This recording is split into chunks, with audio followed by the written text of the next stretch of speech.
Dios lo bendiga. Por favor, pase conmigo a Lucas capítulo 11. Vamos a seguir en esta clase que llamamos Dios no tiene todo bajo control. Y hoy vamos a ver particularmente el imprescindible papel que tiene la oración. Es decir, ¿qué es la parte de la oración tan importante en este tema que nosotros estamos estudiando? Porque si se ponen a pensar, si Dios estuviera en control de todo lo que ocurre, de todo lo que pasa, de todo, ¿qué necesidad habría de orar? Sin embargo, hemos visto también cuando estudiamos la palabra de Dios en cuanto al tema de la oración, hemos visto, documentamos en las Escrituras que nuestra intervención con la oración es imprescindible para que los planes de bien que tiene Dios tengan lugar en nosotros y alrededor de nosotros, en el mundo. Hubo una ocasión en la que uno de los discípulos del Señor le pidió que les enseñara a orar. Esto es el comienzo de lo que Él les enseñó acerca de la oración en esa ocasión. En Lucas 11, en el versículo 2, dice: y les dijo, cuando oréis, decid, Padre nuestro que estás en los cielos. Miren a qué oración nos estamos refiriendo, ¿no? Padre nuestro que estás en los cielos, santificado sea tu nombre. Mirá lo que dice aquí, venga tu reino. Y mirá la siguiente cláusula, hágase tu voluntad, como en el cielo, así también en la tierra. Bueno, este fue nada menos que nuestro querido Señor Jesucristo dirigiéndose a los suyos. Él les estaba enseñando a orar y les enseñó que uno de los elementos de una oración normal, entre comillas, es pedirle al Padre que se haga su voluntad aquí sobre la tierra como en el cielo. Ahora, ¿por qué habría que orar por esto si Dios estuviera en control de todo? Si hipotéticamente ese fuera el caso, orar, si Dios estuviera en control de todo, orar sería en vano. Sin embargo, no es así, pues la Biblia toda muestra claramente, y nuestro Señor acá vemos que ha enseñado, ¿no es cierto?, que es necesario orar para que se haga la voluntad de Dios, porque no todas las veces se la hace, pues Él, Dios, nuestro querido Padre Celestial, no controla todo lo que ocurre. Romanos capítulo 12, por favor. Pensando acerca de la oración, orar no es un apéndice en nuestra vida. Ya sea que uno lo tenga o que no lo tenga, en realidad no hace demasiada diferencia en el cuerpo humano si tiene o no tiene el apéndice. Algunos ni saben si lo tienen o no, y otros que ya no lo tienen, no saben que no lo tienen, porque no afecta singularmente, sí, afectará de alguna manera, pero no afecta singularmente nuestras funciones vitales. En contraste, en la vida del Hijo de Dios, orar es medular, es esencial, es imprescindible. Orar es vital. Orar no es un apéndice en nuestras vidas. Y nuestra vida debiera estar impregnada con oración. Romanos 12, versículo 12, por favor. Ahí fíjense que dice la palabra de Dios, gozosos en la esperanza, sufridos en la tribulación, y miren la siguiente cosa, constantes en la oración. Qué tremendo lo que dice aquí en Romanos, lo dice pero por todos lados. Ustedes se imaginan el trabajo que es conseguir solamente 1 o 2 versículos de esto, porque por todos lados la Biblia muestra la importancia que tiene la oración. Bien, un caso singular con la oración se dio poco después de que un gran hombre de Dios, un maravilloso hombre de Dios llamado Esteban, fue elegido con otros 6 creyentes, otros 6 hermanos nuestros en el primer siglo, para ejercer un diaconado entre los creyentes. Este gran hombre, Esteban, era un ministro reconocido públicamente por los apóstoles. Todos sabían quién era Esteban y tenía una función particular dentro del cuerpo de Cristo. Bueno, La palabra de Dios dice de él que era un varón lleno de fe y del Espíritu Santo. Dice también que hacía grandes prodigios y señales entre el pueblo. Bueno, ¿qué pasó?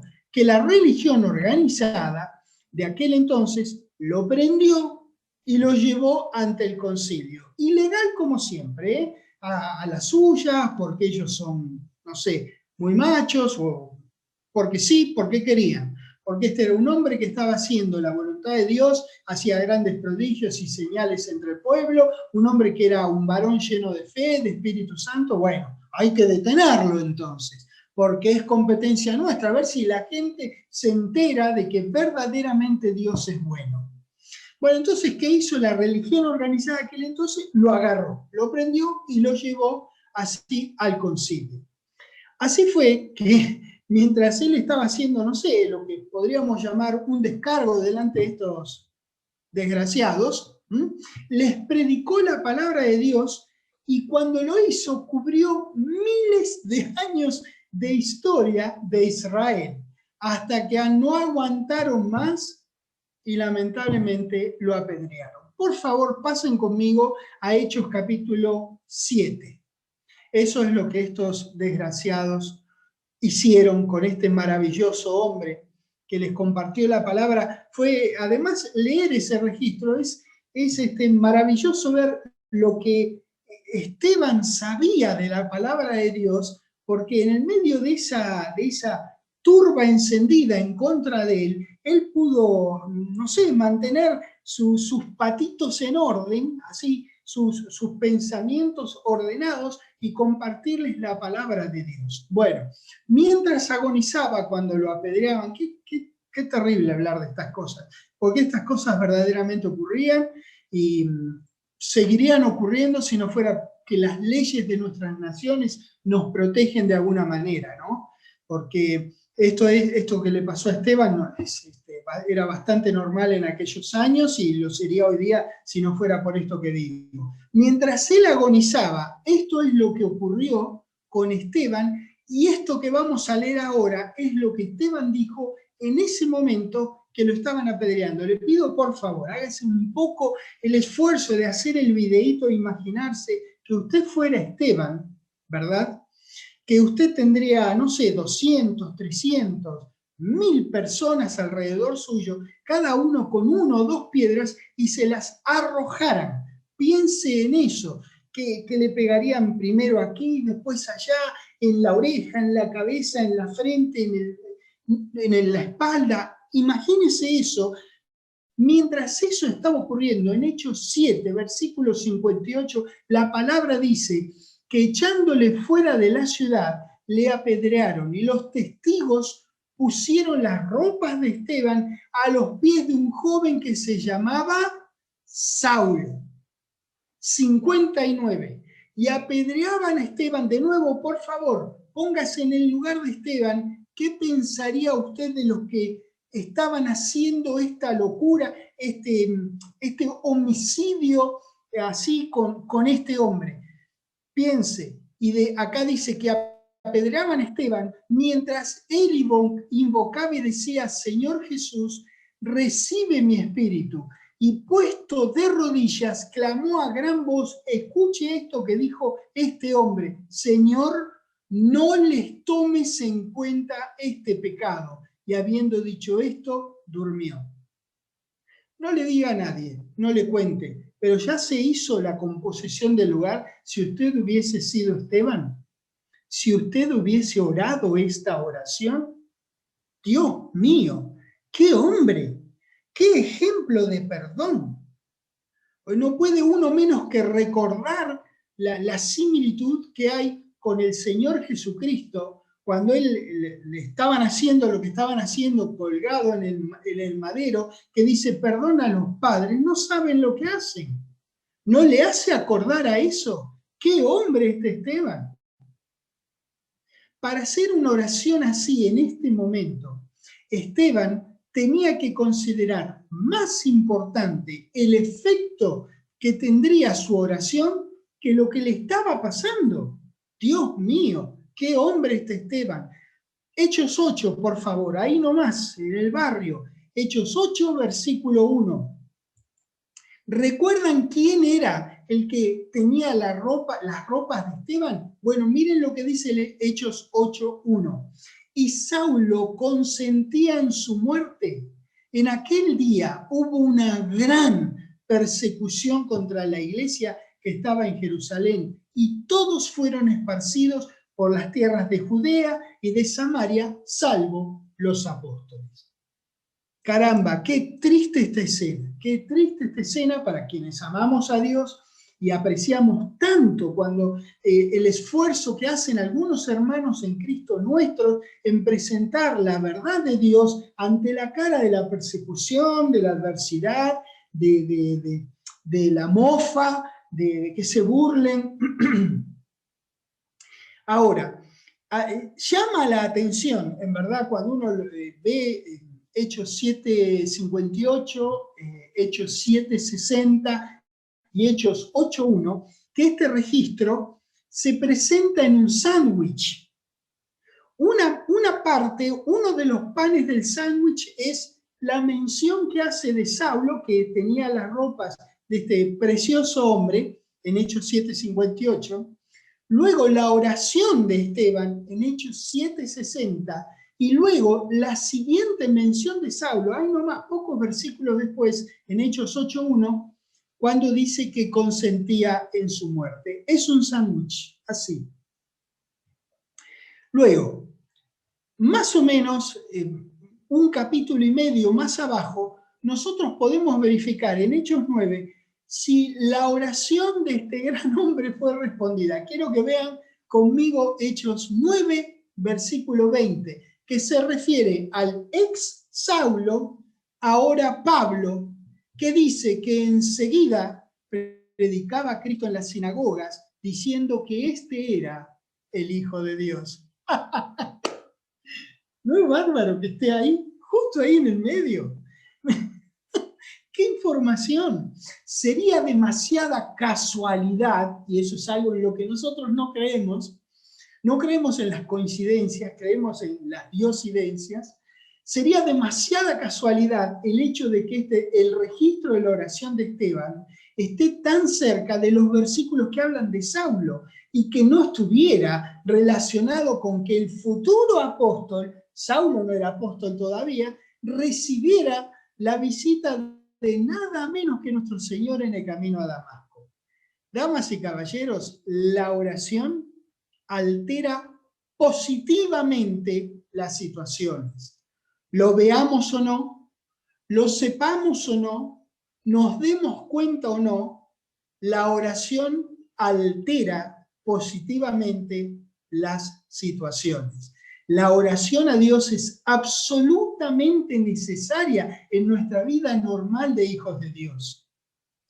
Otra cosa que podría llamarnos la atención, que a mí me llamó la atención y me dio mucho para pensar. Usted póngase a pensar. Esteban se murió sin saber nada de Pablo, ¿verdad? Ahora, imagínate vos lo que sería si cuando llegáramos a las nubes, fueras vos el primero que te encontrás con Esteban y tuvieras la oportunidad de decirle: no sabés cómo alteró tu oración la situación, porque mira, acá te lo presento a Pablo. Vos lo conocías como Saulo, yo te lo presento como Pablo. Imagínate vos lo que será aquella situación. Si él no supo el resultado de su oración, él no lo supo, porque pasa que a veces no nos damos cuenta de lo grandioso que se puede producir a causa de nuestra petición a Dios en el nombre del Señor Jesucristo. Muchas veces, lamentablemente, muchas veces no oramos tan apasionadamente como debiéramos, sino que simplemente lo hacemos por obediencia, sin el sentido de urgencia que verdaderamente muestra la Escritura que debiera tener nuestra oración. Si uno se pone a pensar, la oración se pasa de importante. La oración se pasa de imprescindible. La oración es urgente.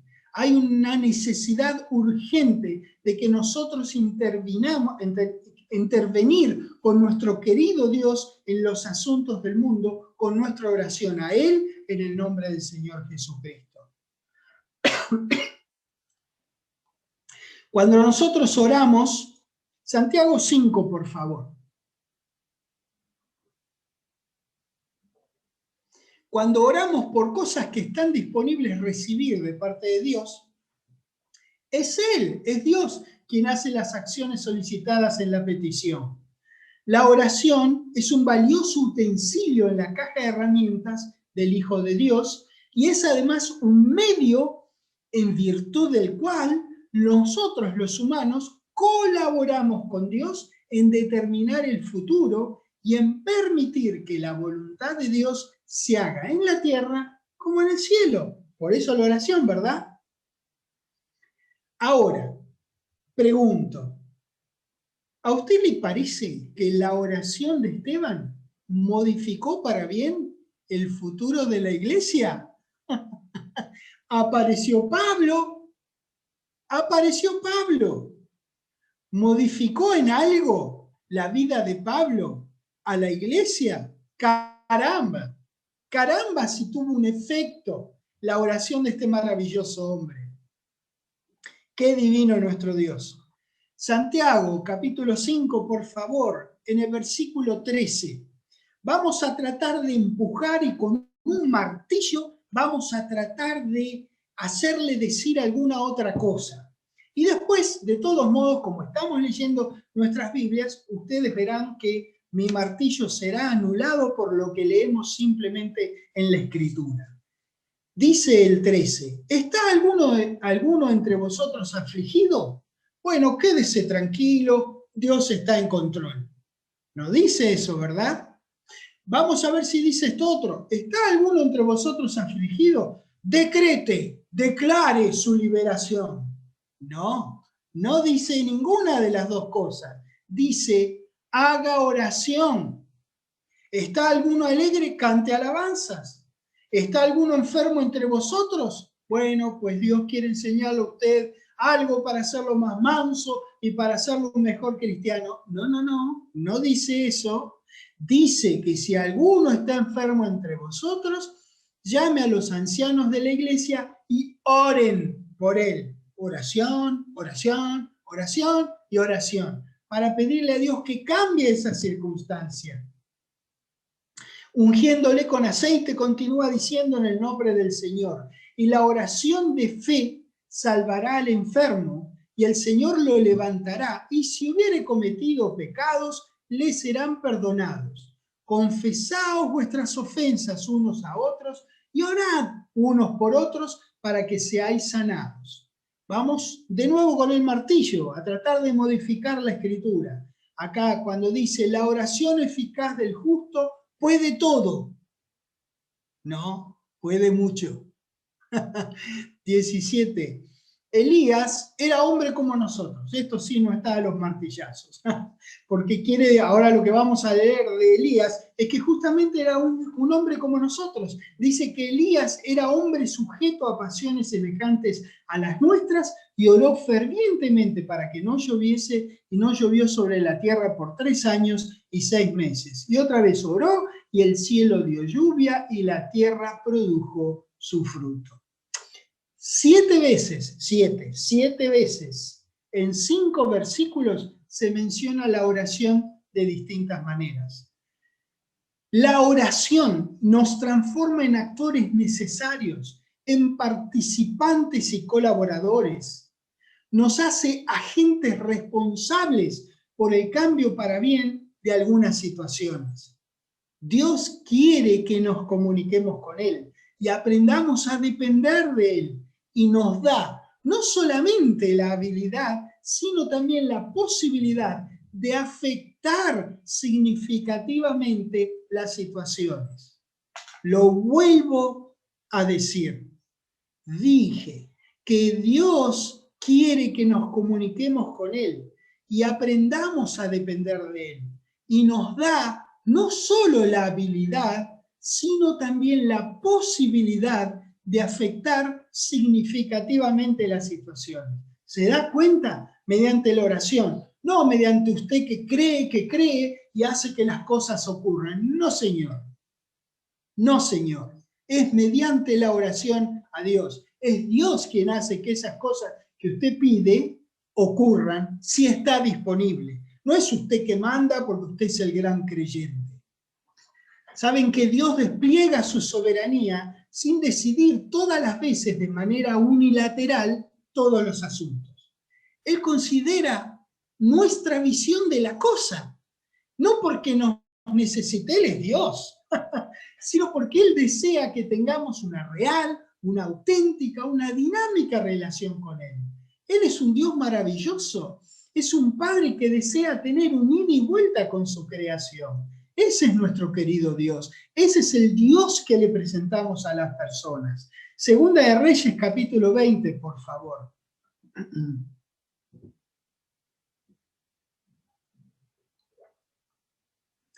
Quiero que veamos juntos que no siempre el futuro es tan determinante de manera que no pueda ser cambiado si es que se dan las condiciones, una de las cuales es nuestra intervención con la oración. Vamos a estudiar brevemente a Ezequías. Ezequías fue uno de los reyes de Israel, fue un gran rey. Hay mucho bueno que hablar de Ezequías, un gran rey de Israel. Vamos a ver en qué forma la oración cambió el rumbo de una situación que era nefasta.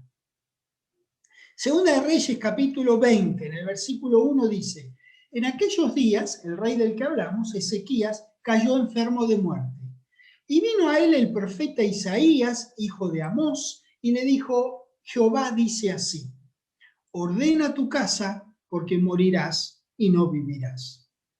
Fíjense caramba, qué mensaje para darle a una persona y más a un rey que tenía a cargo todo su reino, es decir, todo caía en aquellos entonces, caía todo en manos de una sola persona.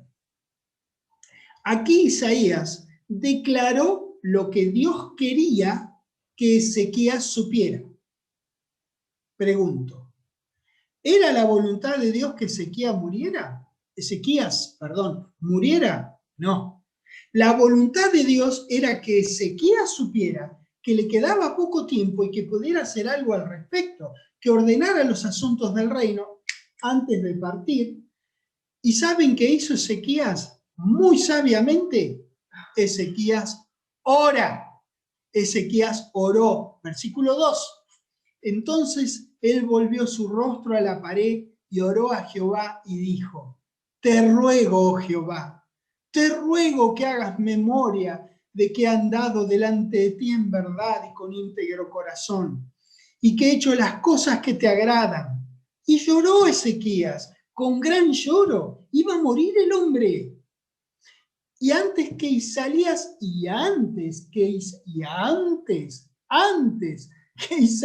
saliese hasta la mitad del patio, vino palabra de Jehová a Isaías diciendo: vuelve y di a Ezequías, príncipe de mi pueblo: así dice Jehová, el Dios de David tu padre: yo he oído tu oración y he visto tus lágrimas. He aquí que yo te sano. Al tercer día subirás a la casa de Jehová. Estaba Isaías saliendo, por eso dije antes que llegara a la mitad, 3 veces.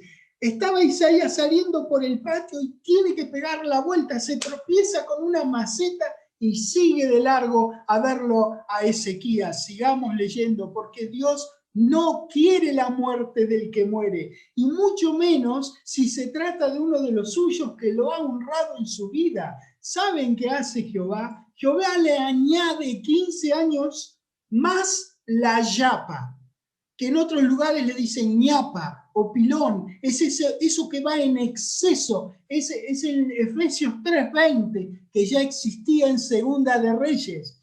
Miren lo que dice en el versículo 6. Y añadiré a tus días 15 años, y te libraré a ti y a esta ciudad en mano de mano del rey de Asiria, pero no le había pedido, al menos que esté registrado, no le había pedido. Y ampararé esta ciudad por amor a mí mismo y por amor a David, mi siervo. ¡Qué hermoso! ¡Qué hermoso!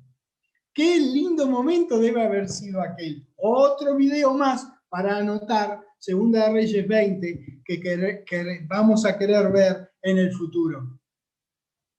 Todo lo que dice Dios es determinante, aunque aquí pudimos apreciar que algunas cosas están sujetas a alguna situación y pueden cambiar si cambia esa situación. Claro, tenemos que aclarar una cosa en cuanto a los cambios de las situaciones que es muy importante tener en cuenta. Hay algunas excepciones a los cambios, hay cosas que no van a cambiar. Por ejemplo, los eventos del futuro reino, la aparición de nuestro Señor Jesucristo en las nubes, nuestros cuerpos nuevos, nuestra ascensión a su encuentro, nuestro regreso con Él sobre la tierra y varias más. Esas son determinantes, pero además son incambiantes, si existiera la palabra. Están en control de Dios, pero un número muy grande de otras dependen de nuestra intervención. Bueno, Hebreos 4, por favor. Nuestro deseo como hijos de Dios es favorecer que se lleve a cabo el plan de Dios en la vida de las personas, ¿verdad? Queremos unirnos a sus proyectos. Deseamos ver bendiciones espirituales y bendiciones materiales grandiosas y poderosas en nuestras vidas y en la vida de quienes nos rodean. Pero ¿saben una cosa? Hay veces que el éxito humano nos lleva a confundir con una bendición divina a cualquier éxito que esté hecha con nuestras propias manos. Cuando nosotros tenemos esa confusión, el apasionado deseo, el anhelo por la ayuda de Dios se pierden. Eso sería un grave error. No tenemos que permitir que nuestro éxito humano, que el éxito humano que nosotros tengamos, lo confundamos con bendición divina. Hebreos 4, por favor.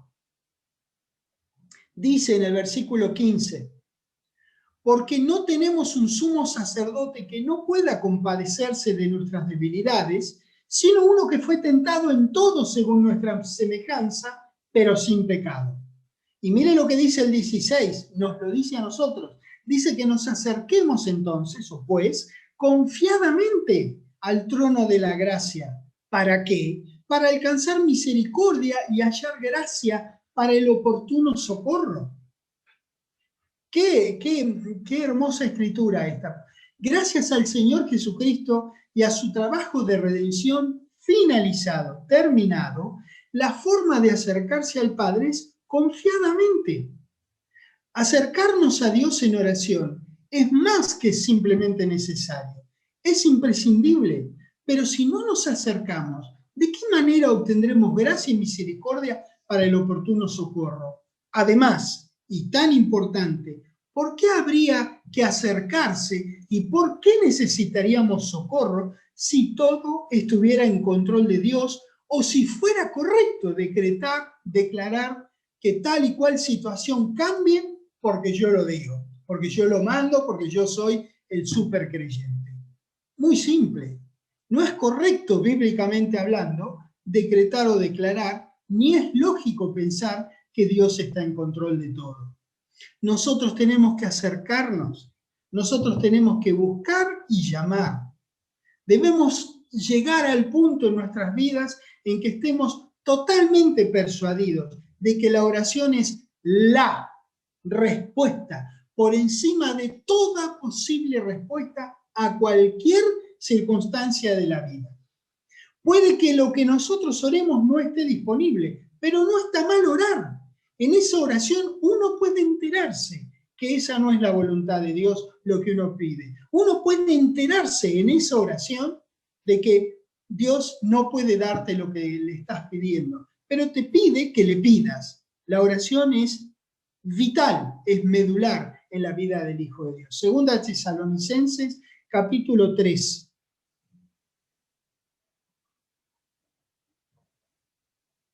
Miren lo que dice 2 de Tesalonicenses 3, el versículo 1 dice: por lo demás, hermanos, que dice ahí, orad por nosotros. ¿Para qué?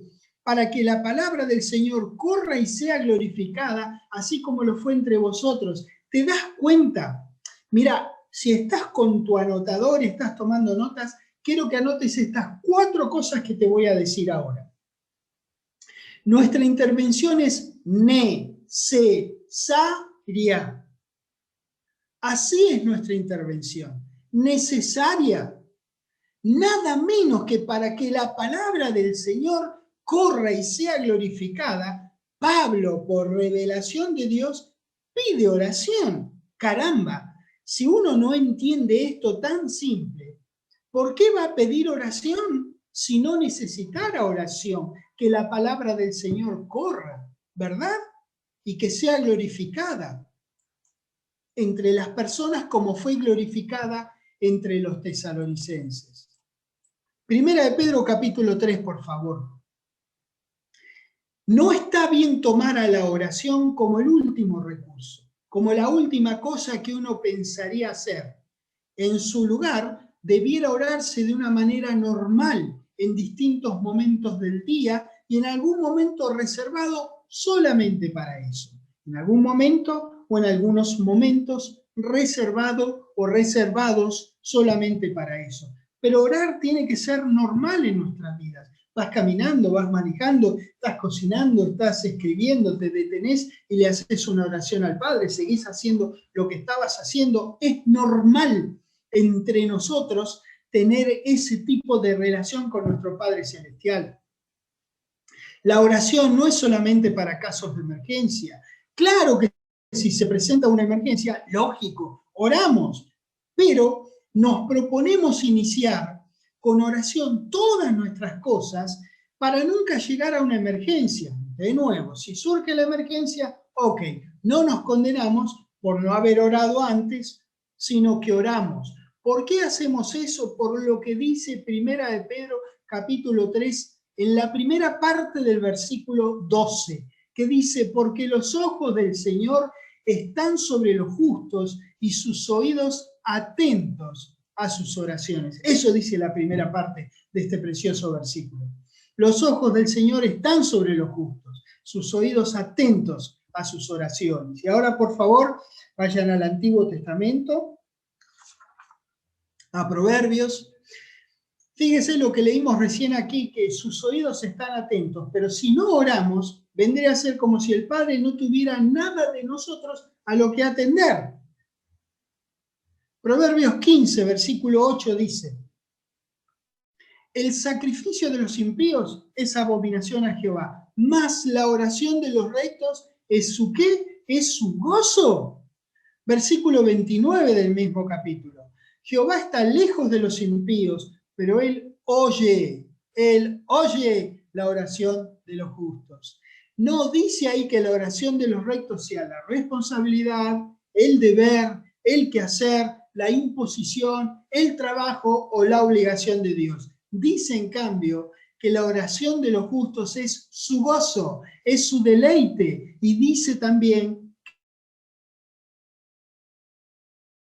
que la oye. El Salmos, en el 65, Salmo 65, versículo 2, dice: tú oyes la oración, a ti vendrá toda carne. Salmos 66, versículo 20. A mí me encanta, este versículo me encanta. Salmo 66, 20. Dice: bendito sea Dios que no echó de sí mi oración. Fíjate lo que está diciendo este hombre, el reconocimiento que está haciendo de Dios, ni de mí su misericordia. Por eso me gusta tanto. No solo porque dice que no, este hombre se identifica tantas veces, uno podría más bien identificarse con este hombre, que dice que no echó, él estaba agradecido y decía que bendito era Dios por no haber echado la oración que él tenía, ni haberle quitado su misericordia. Y vean, ¿quién no puede decir muchísimas gracias sean dadas a Dios, que siempre incluye su misericordia en nuestros pedidos. Y cuánta necesidad todos nosotros tenemos de eso. Seguimos en Salmos, vamos al 88 esta vez. No, perdón, 86. Salmos 86. En el versículo 6 dice: escucha, oh Jehová, mi oración, y está atento a la voz de mis ruegos. En el día de mi angustia te llamaré. A ver, ¿por qué? Porque tú me respondes. Miren la certeza de este tipo. Miren qué certeza tenía. Porque Dios siempre responde las oraciones. A veces no nos gusta la respuesta de nuestro querido Padre, pero siempre las responde. La respuesta puede ser, no está disponible. La respuesta puede ser después. La respuesta puede ser de muchas maneras. Pero Dios siempre escucha y responde. Primera de Reyes, capítulo 9, por favor.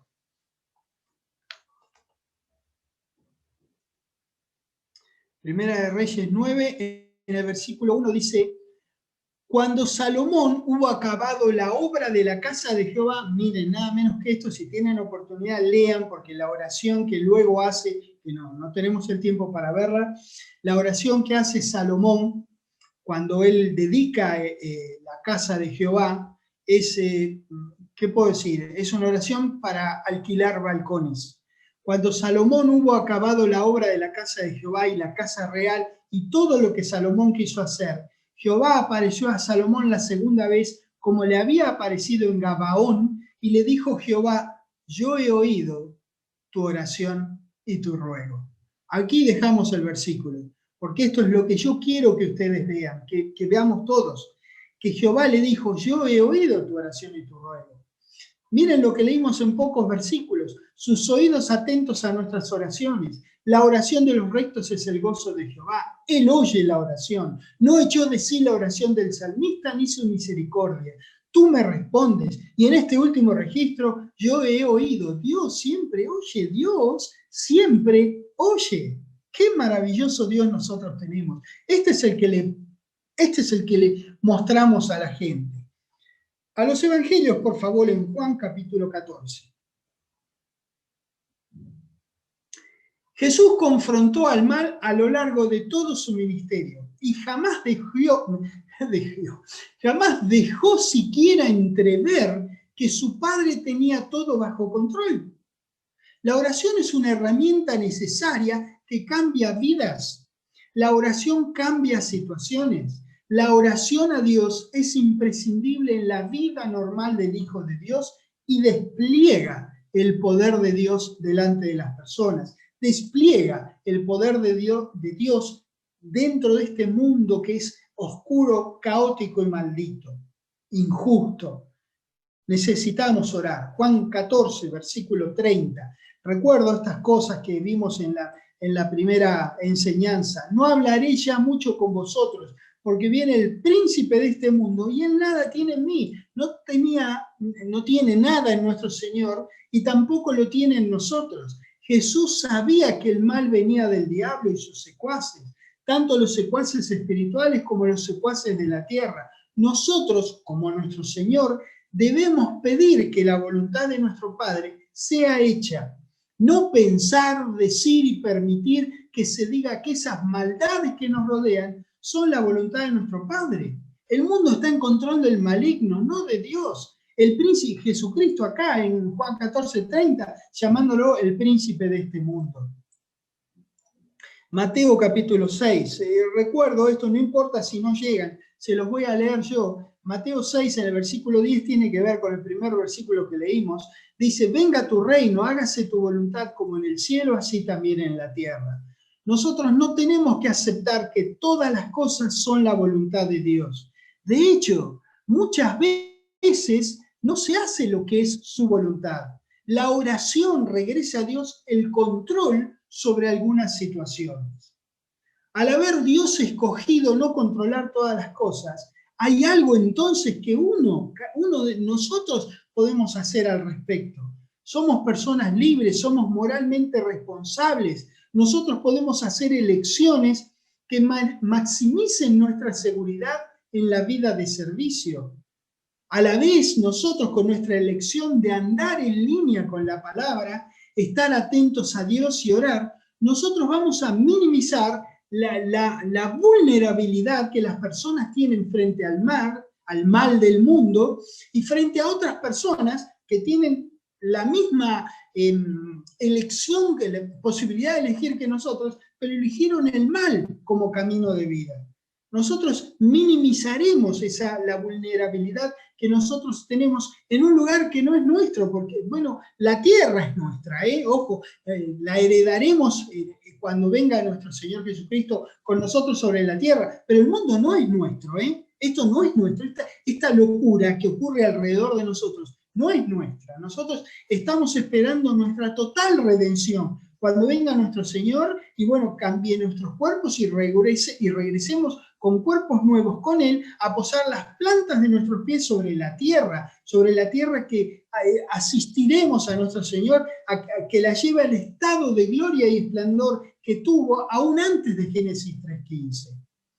Así que en todo tiempo, en todo lugar, en toda circunstancia, toda oración y ruego con oración de gracias debe estar en nuestros labios, debe salir como segunda naturaleza, como que no tenemos que pensar de eso. Algo ocurre y enseguida le propones a que está delante tuyo presentándote un problema. ¿Querés que oremos?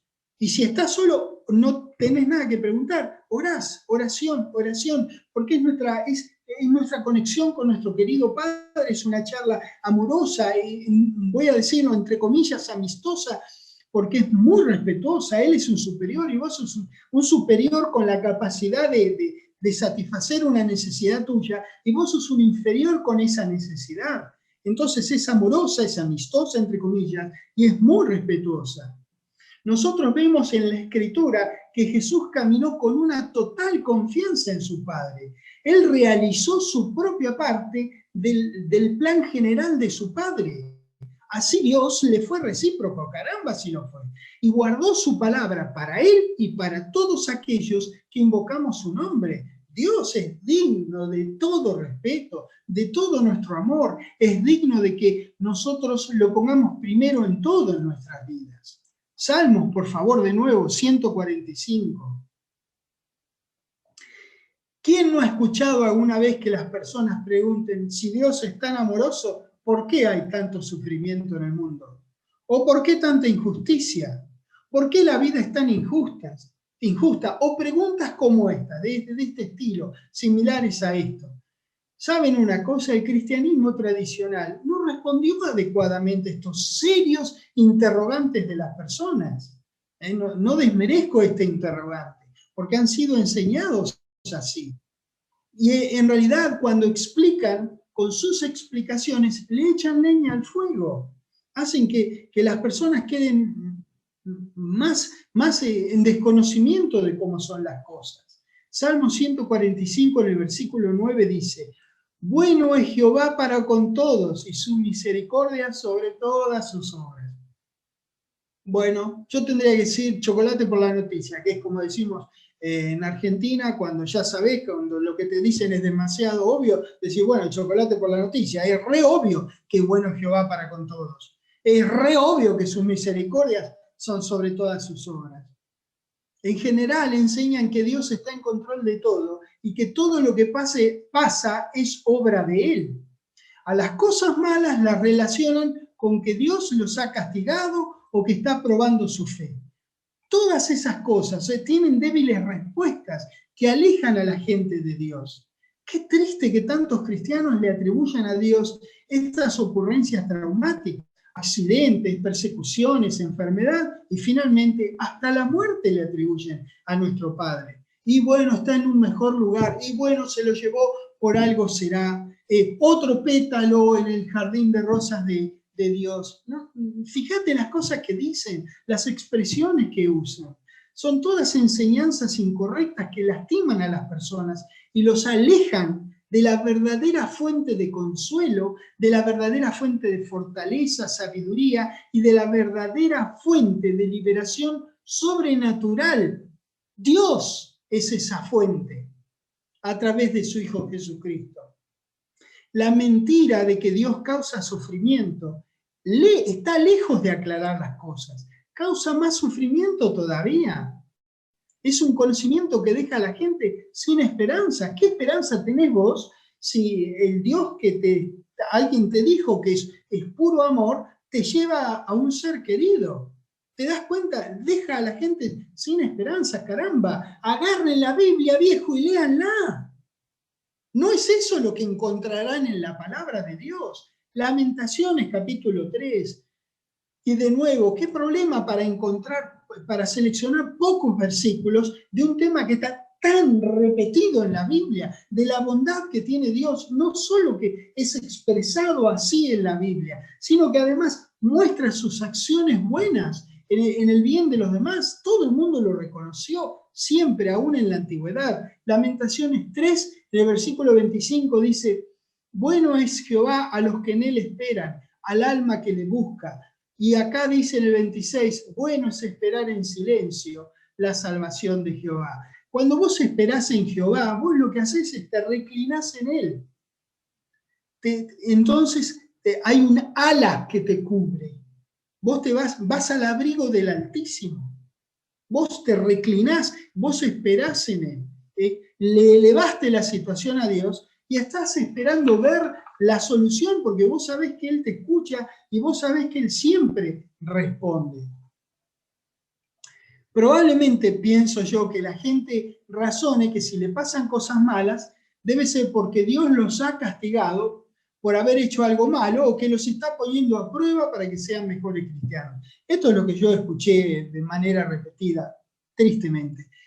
Esta podría ser una manera, digo yo, en la que ellos se encontraran que este mundo tan cruel sea tolerable y de alguna manera justo, no sé. La idea de que Dios le paga a cada uno lo que merece o de que nuestras malas acciones causan nuestra mala fortuna son maneras en las que la gente querría explicar por qué pasan las cosas que pasan.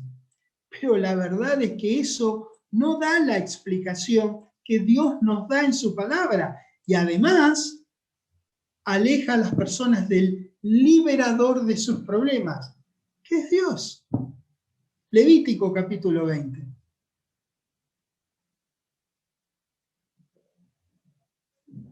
Es importante que nosotros andemos en santidad, que tengamos una conducta santa, y eso no quiere decir que uno nunca peca, o que uno se quiebra de tan rígido que es. No, no, pero la intención, nuestras acciones, nuestra oración, lo que nosotros pensamos, lo dirigimos a tener una conducta santa, que es una conducta que está de acuerdo, está en línea con la palabra de Dios y que lo glorifica a Dios, lo bendice a Dios que vos andes de esa manera santa.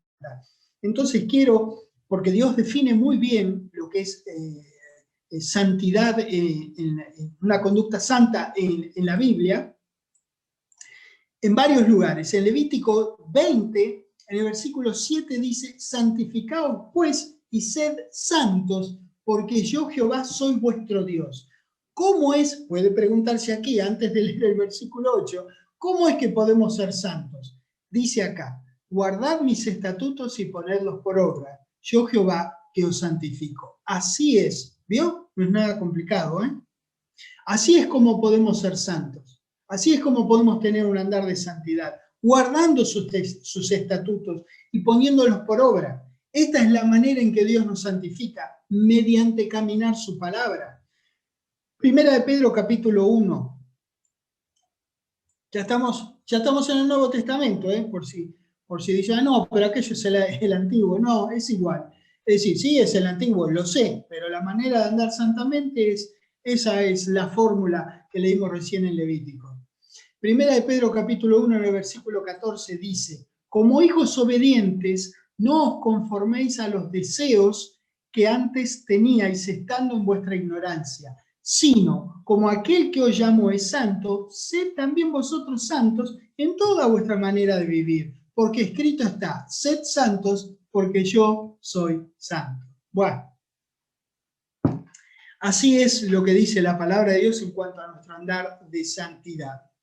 En Éxodo capítulo 18, por favor.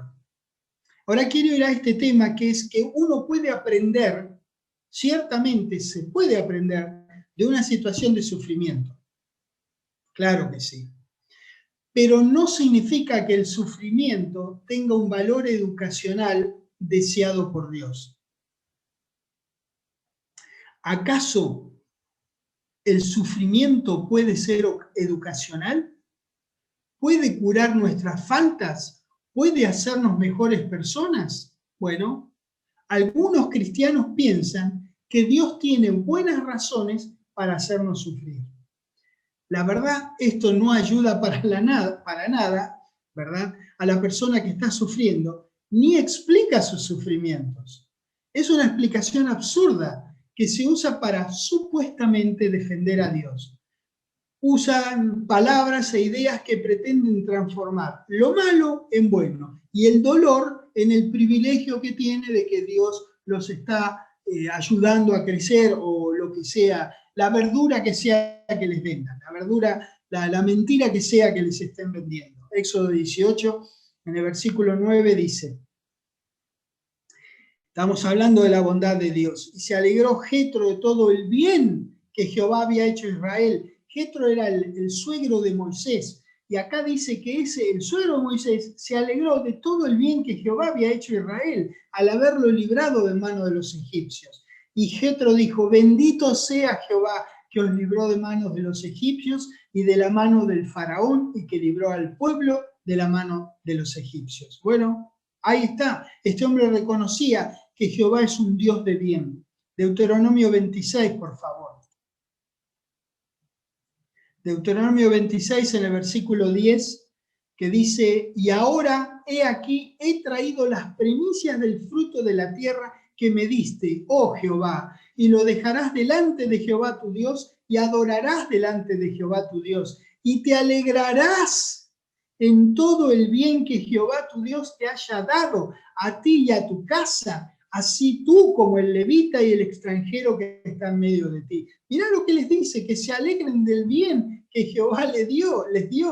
Qué hermosa palabra para recordarlo nosotros y alegrarnos y pensar en los bienes que nosotros tenemos desde el que lo conocemos a Dios. Cuántas oraciones, y recordar también, cuántas oraciones Él respondió y nosotros ni nos dimos cuenta, porque vino como quien no quiere la cosa, pero queriendo la cosa. Dios responde las oraciones, y después de un tiempo, cuando vos te avivás, te das cuenta de que Dios respondió a tu oración, vas y le dices, uy, perdóname, Padre, te agradezco tanto, porque se te pasó, porque es tan normal en Dios responder y tan dentro de tu vida que así ocurren las cosas. Él siempre ha sido el Dios de los bienes para su pueblo, el Dios de continua liberación para los suyos. Claro que a veces tenemos que atravesar situaciones que son dolorosas. Caramba, ¿qué vamos a decir acerca de esto? A la larga, puede que esas situaciones resulten para nuestro beneficio. Claro que puede ser eso, pero eso no significa que cada cosa dolorosa que te pase sea beneficiosa. En todo caso, definitivamente, no hay dolor que provenga de Dios. De Él solo puede venir liberación y bien. Deuteronomio 32, por favor. Que algunas personas digan este tipo de cosas de nuestro querido Padre nos ofende. La verdad. ¿Por qué piensan que Dios malograría tanto la vida de alguien al punto de que aprenda una buena lección en beneficio de su vida mediante algo malo que le haya pasado? Es una locura cuando uno se pone a pensar esto. Qué terrible que digan estas cosas de nuestro querido Padre. Deuteronomio 32. Quiero mostrarles qué dice la Escritura. En el versículo 9 dice, porque la porción de Jehová es su pueblo, Jacob la heredad que le tocó. La forma en que yo lo veo es como que hay una pizza grandota, ¿no? Si le gusta la pizza, sino una torta, una tarta, una cosa que sea redonda y que se pueda cortar para hacer la ilustración válida. Yo lo veo como una pizza que uno corta en 8 porciones. Hay la porción que le toca a Dios, es su pueblo. Esa es la porción de Dios. Es su pueblo, es lo que le toca a Él. ¿Te das cuenta? Vos sos la heredad de Dios. Sos de Dios. Ni me salen las palabras. Dice el versículo 10 que le halló en tierra de desierto, en yermo de horrible soledad. Lo trajo alrededor, lo instruyó, lo guardó como a la niña de su ojo, acá, así la pupila ahí. Como el águila que excita su nidada, revolotea sobre sus pollos, extiende sus alas, los toma, los lleva sobre sus plumas. ¡Qué tremendo, qué precioso Dios que nosotros tenemos!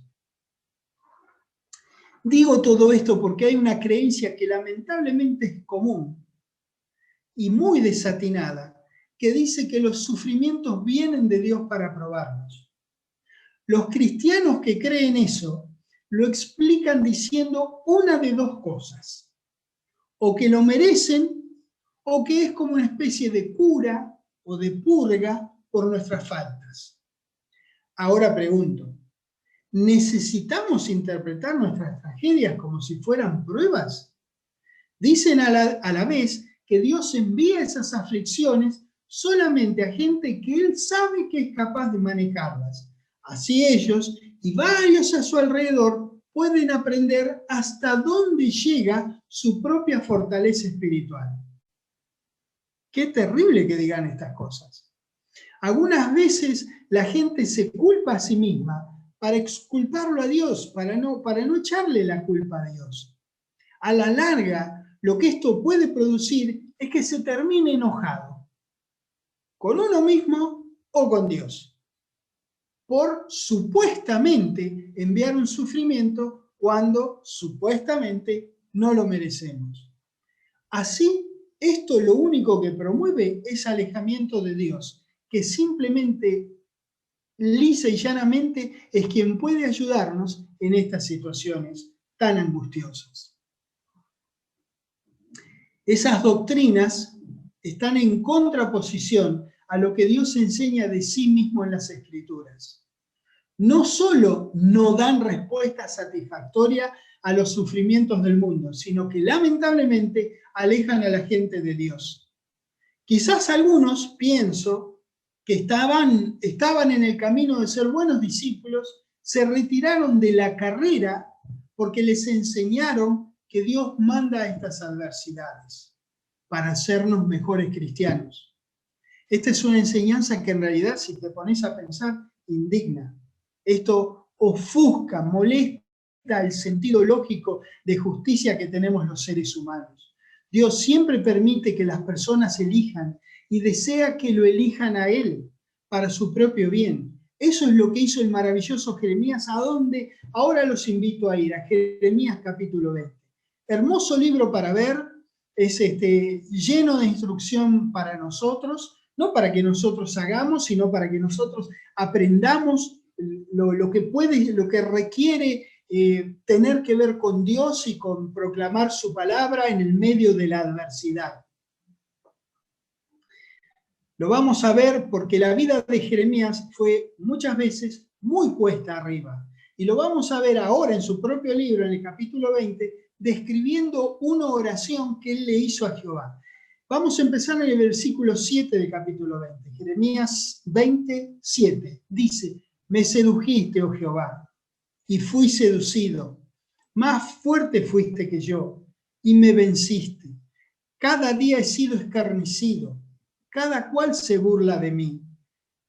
Porque cuantas veces hablo, doy voces, grito, violencia y destrucción, porque la palabra de Jehová me ha sido para afrenta y escarnio cada día.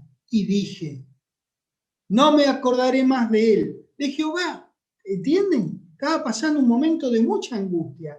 Y acá derrama su corazón tal cual lo tenía. Se lo derrama a Dios. Y bueno, obviamente, nuestro precioso Padre Celestial le debe haber dicho: eso que me oraste, escribilo, Jeremías.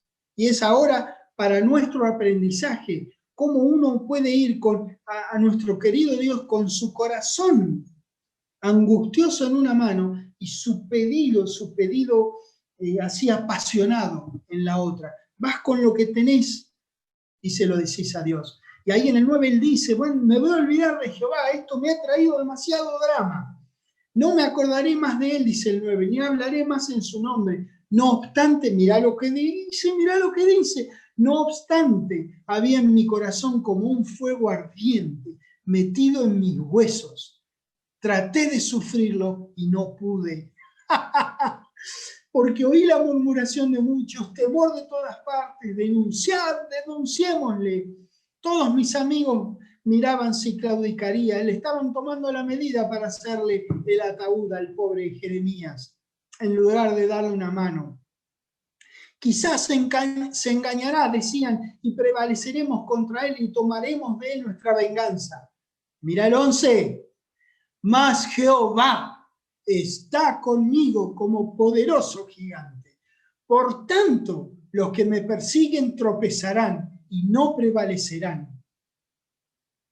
Serán avergonzados en gran manera, porque no prosperarán. Tendrán perpetua confusión que jamás será olvidada. 12.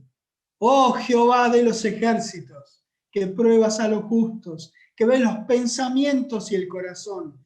Vea yo tu venganza de ellos, porque a ti he encomendado mi causa. Fue a donde tenía que ir Jeremías. Fue a Dios, fue a cobijarse al abrigo del Altísimo. Ahora, para terminar, quisiéramos tomar un tiempo para decirle a nuestros hermanos en Cristo que han tenido dificultades muy serias, muy angustiosas y desgraciadas en su vida, y que se han consolado en su creencia de que todo lo que nos pasa es la voluntad de Dios. Les queremos decir que la preciosa palabra de nuestro querido Padre Celestial declara que no todo lo que pasa es su voluntad. Desde Génesis 3:15, la vida es una guerra encarnizada entre quien controla el mundo y el mal, el príncipe de este mundo, y el Dios de todos los bienes, de todas las liberaciones, quien desde siempre pelea por nosotros y siempre, siempre busca nuestro bien. Gracias, querido Dios, en el nombre del Señor Jesucristo, por la simpleza y por la grandeza de tu palabra. Gracias que cuando vamos con ellas con algunas dudas y te oramos por solución a las dudas, siempre hallamos la respuesta en tu preciosa escritura, en tu valiosa escritura, en tu escritura que tanto atesoramos apasionadamente en nuestros corazones y hallamos respuesta a que sos un Dios maravilloso, sos un Dios poderoso y bondadoso, misericordioso, lleno de amor y de gracia. Gracias, querido Dios, por saber estas cosas de vos, en el nombre de nuestro valiente Señor Jesucristo. En el nombre de Él te agradecemos. Amén. Dios los bendiga. Muchas gracias.